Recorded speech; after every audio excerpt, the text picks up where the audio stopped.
Odisha state open university OSU Sambalpur तरफ आसीथिबा notification T देखिबा। एही नोटिफिकेशन टी 31/5/2025 रे आसीची। तो कौन रही इनफॉरमेशन वीडियो टी को शेष पर्यंत देखंतु। जदि आपण माने ओएसयू रे एडमिशन करछंती MA OD, MA EG, MA PS, MA EC, MA HI, MA SO, MA SK, MA HD, MCom, MA RD, MA PA program रे जदि फेब्रुआरी 2025 रे एडमिशन बैच रे आपण माने एडमिशन करिसेंती तेबे फर्स्ट सेमिस्टर जे कि असाइनमेंट 1 पई नोटिफिकेशन टी आसीची।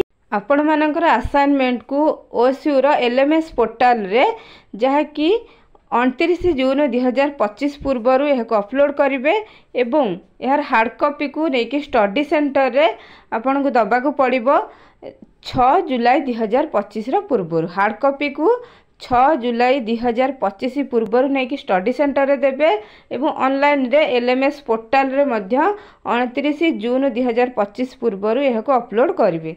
तो यह थिला इनफॉरमेशन टी। तो जदि एही भली ओएसयू रा समस्त नोटिफिकेशन इनफॉरमेशन एवं अलगा जॉब रिलेटेड इनफॉरमेशन पाई आम चैनल सहित जोड़ी होकर रुहंतु। चैनल टी को सब्सक्राइब करने सहित वीडियो टी जदि भल लगी था तेबे लाइक कर।